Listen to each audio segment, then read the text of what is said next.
আসসালামু আলাইকুম। আজকে দেখাবো ডিম আলু সহজ রেসিপি। প্রথমে আলু ডিম সিদ্ধ করে নিলাম, তারপর তেল কড়াইয়ে গরম করে লবণ হলুদ দিয়ে ডিমটাকে ভালোভাবে ভেজে নিলাম। ভেজে নেওয়ার পর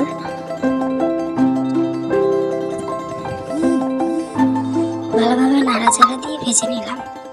ভেজে নেওয়ার পর সেই একই তেলে কিছুটা পেঁয়াজ, কিছুটা মরিচ দিয়ে দিলাম। ভালোভাবে নেড়েচেড়ে লবণ, তারপরে আরেকটু নেড়ে নিলাম।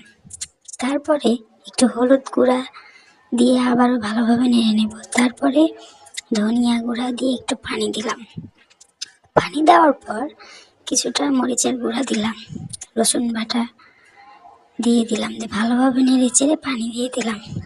পানি দেওয়ার পরে কিছুটা ঝাল করে নেওয়ার পর আদা বাটা দিলাম। আদা বাটা দেওয়ার পর কিছুটা কষিয়ে নিলাম। কষিয়ে নেওয়ার পর আগে থেকে কুচি করে রাখা আলু দিয়ে দিলাম। আবার ভালোভাবে কষিয়ে নিলাম।